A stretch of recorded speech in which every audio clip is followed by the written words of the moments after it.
नमस्कार साथियों, आप सभी का क्लास 12th बायोलॉजी के क्रैश कोर्स में स्वागत है। ये हमारा पार्ट 2 वीडियो होगा।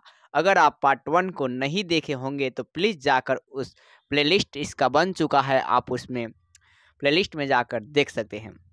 तो चलिए दोस्तों, देर नहीं करते हुए पार्ट 2 वीडियो की शुरुआत करते हैं और ये हमारे धमाकेदार क्वेश्चन को भी आगे बढ़ाते हैं। तो अतः वीडियो को आप सभी से निवेदन है कि अंत तक देखें और सफलता जरूर पाइएगा। चलिए दोस्तों, पहला प्रश्न है वृषण के घटकों का वर्णन करें। तो सबसे पहला प्रश्न है वृषण के घटकों का वर्णन करें, ये क्वेश्चन है। तो आप वृषण के घटकों को आप लिखेंगे। वृषण घटक निम्नलिखित दो हैं, पहला है वृषण कोश और दूसरा है वृषण रज्जु। वृषण कोश के बारे में आपको बताते हैं। यह जांघों के बीच होता है। ये कहाँ होता है? जांघों के बीच। यह त्वचा के पर मोटा कवर होता है और यह वृक्क से जुड़ा होता है। तीन गो बात, यह जांघों के बीच होता है, यह त्वचा के मोटा कवर होता है, यह वृक्क से जुड़ा होता है। अब वृषण रज्जु को हेडिंग डालेंगे और लिखेंगे कि वृषण रज्जु जो है रुधिर वाहिनियां और तंत्रिकाएं मिलकर वृषण रज्जु का निर्माण करती है। अब दूसरी लाइन है कि वृषण कोश से जुड़ी रहती है। वृषण रज्जु वृषण कोश से जुड़ा होता है और ये संयोजी ऊतकों का बना होता है। इसमें भी 3 पॉइंट कि रुधिर वाहिनियां और तंत्रिकाएं मिलकर वृषण रज्जु का निर्माण करती हैं। यह वृषण कोश से जुड़ी होती है और ये संयोजी ऊतकों से बनी होती है। आगे प्रश्न है हमारा, प्रोटोवन अंतःपरजीवी बीजांड को परिभाषित करे। तो सबसे पहले आप हेडिंग डाल देंगे प्रोटोवन अंतःपरजीवी।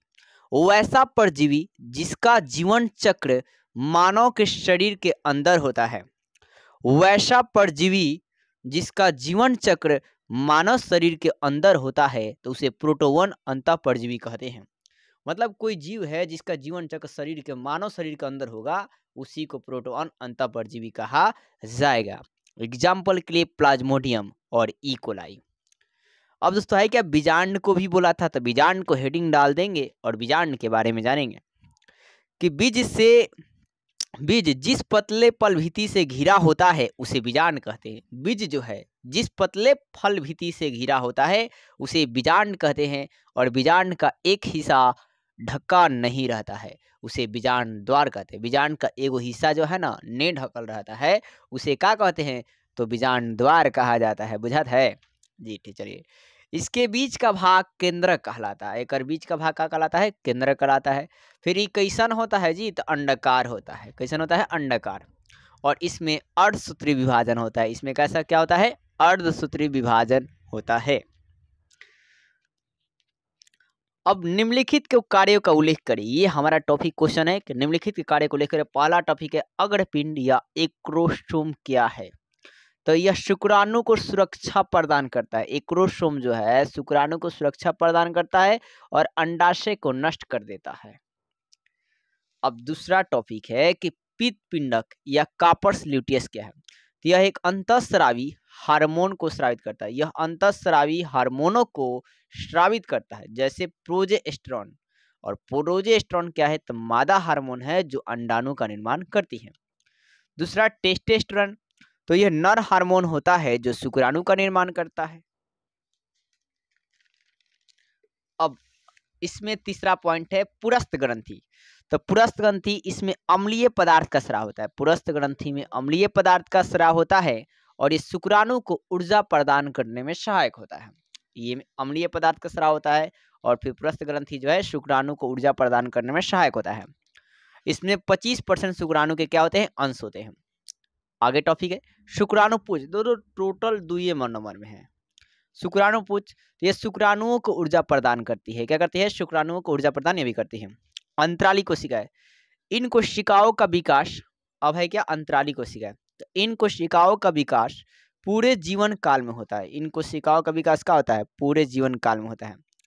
अब जैसे भाई साहब बाल हो गया, नाखून हो गया, दाढ़ी हो गया, मूंछ हो गया, ये सब क्या? अंतराली कोशिकाएं के पार्ट है। अब चित्र वाले सवाल हैं, तो चित्र वाले सवालों को आप स्क्रीनशॉट लेने के लिए तैयार हो जाइए। अंडाशय का अनुप्रस्थ काट का नामांकित चित्र बनाइए। तो ये अंडाशय का अनुप्रस्थ काट का नामांकित चित्र आपके सामने दिख रही है। इसे आप स्क्रीनशॉट ले सकते हैं और प्रैक्टिस घरों पर कर सकते हैं। अब है क्या, ग्राफी पुटिक अनुप्रस्थ काट का नामांकित चित्रारेख बनाए। ये भी भाई साहब चित्र वाला है। तो इस प्रश्न को भी उत्तर जो है आपके सामने दिख रही है, स्क्रीनशॉट लेते रहिए। स्त्री जनन तंत्र का नामांकित चित्र बनाइए। दोस्तों ये भी आपको चित्र वाले प्रश्न है, तो इसका भी आप चित्र को प्रैक्टिस करेंगे। भाई साहब चित्र एक प्रैक्टिस जरूर कर लीजिएगा, एक चित्र वाले सवाल जरूर डाले जाते हैं, आप सभी से निवेदन है। अब चलिए, आप स्क्रीनशॉट ले चुके होंगे। हमारा आपके टॉपिक है एमटीपी क्या है।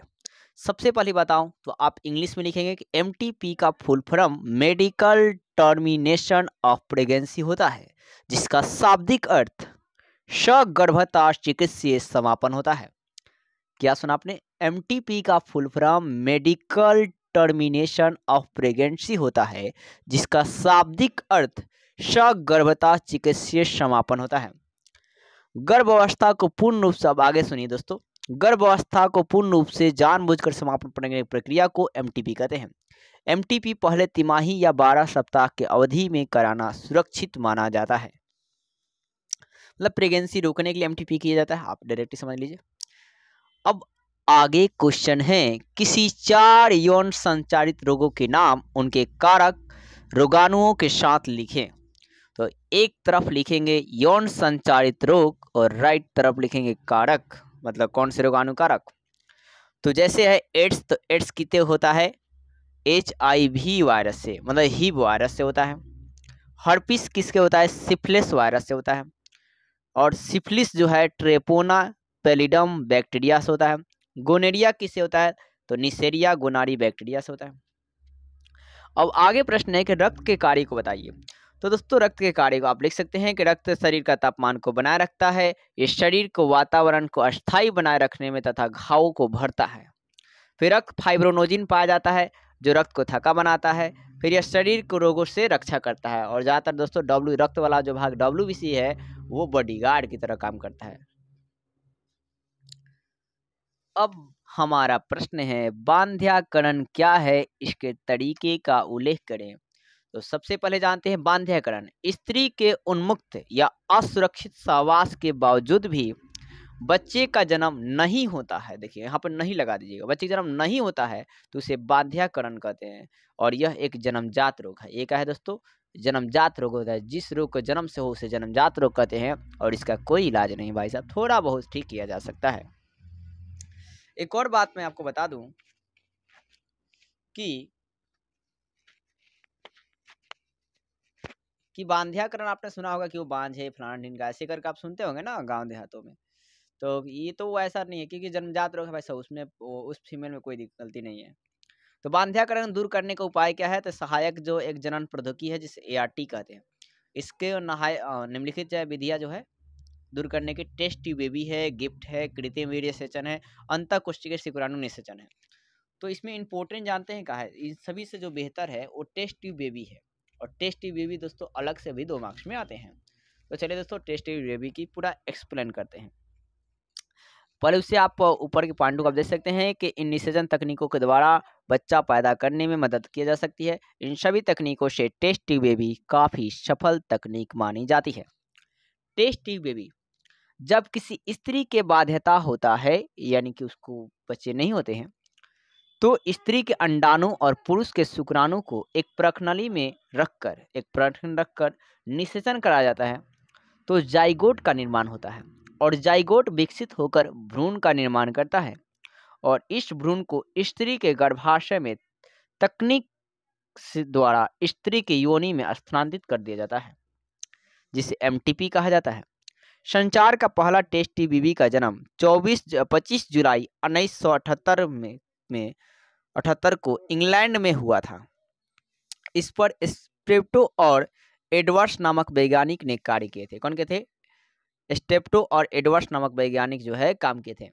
इस तकनीक के द्वारा एक बच्ची का जन्म हुआ था जिसका नाम लुइसी जेवा ब्राउन था। इस तकनीक के द्वारा एक बच्ची का जन्म हुआ था जिसका नाम हुआ क्या था, लुइस जेओ ब्राउन। क्या था, लुइस जेओ ब्राउन था। अब भारत में पहली टेस्ट बेबी का नाम था हर्षा, जिसका नाम मुंबई में हुआ था, जिसका जन्म जो है कहाँ हुआ था, मुंबई में। मुंबई में, 7 द्वीपों का शहर कहा जाने वाला मुंबई में हुआ था। अब आगे प्रश्न देखते हैं। जीवाणु जनित के 4 प्रतिजैवी के नाम लिखें। तो जीवाणु जनित प्रतिजैवी 4 प्रतिजैवी के नाम इस प्रकार है या निम्नलिखित है। पहला है सिफ्लोस्पोरिन, दूसरा है पोलीपोरिक में पॉलीमिक्सन, थायरोक्सिन, सबटिलिन।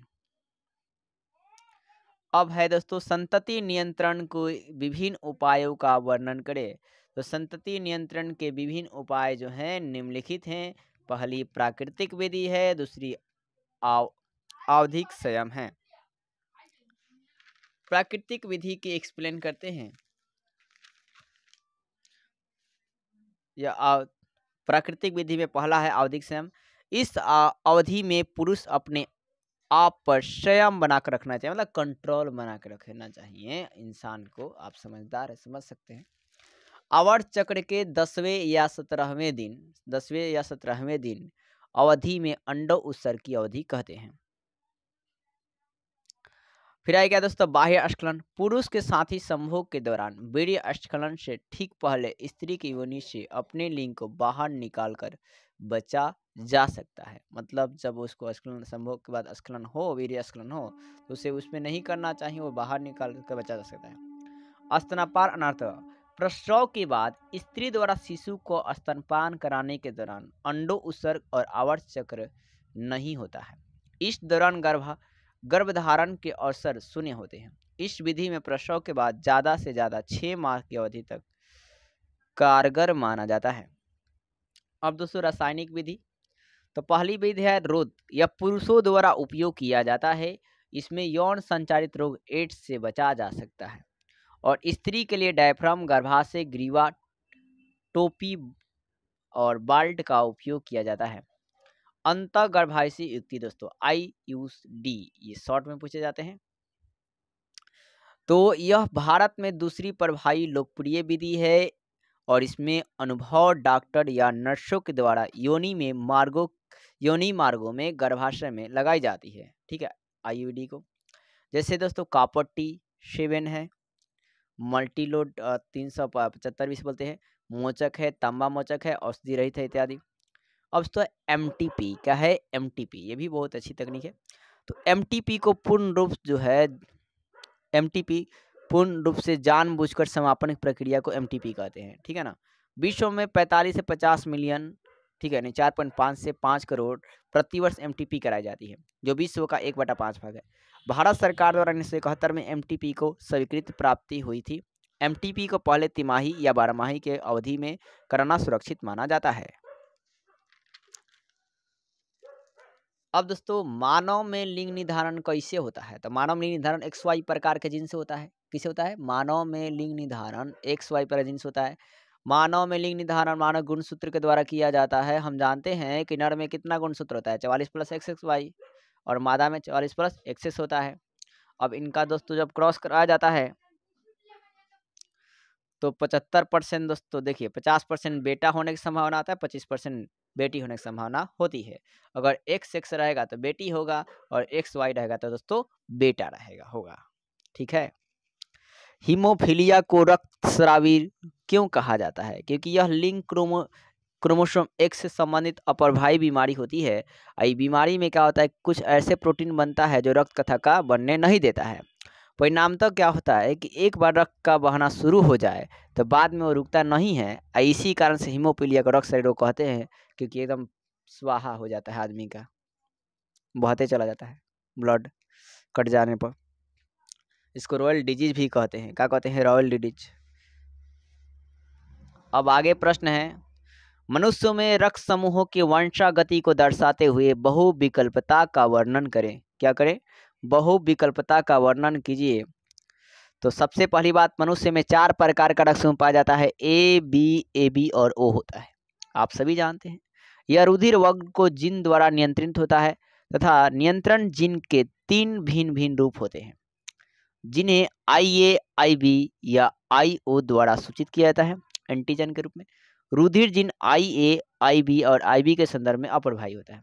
यदि जीनोटाइप IA हो तो व्यक्ति का रुधिर ब्लड ग्रुप ए होगा, और जीनोटाइप IAO हो तो ब्लड ग्रुप ए होगा। जो भाई साहब रहेगा ना वो वाला नहीं होता है। यदि जीनोटाइप IB है तो व्यक्ति का ब्लड ग्रुप बी होगा। यदि जीनोटाइप IA, IB हो तो व्यक्ति का ब्लड ग्रुप बी होगा। इसी प्रकार जीनोटाइप IA, IB होगा तो ब्लड ग्रुप क्या होगा, AB होगा। यदि जीनोटाइप IOI हो तो व्यक्ति का ब्लड ग्रुप O होगा।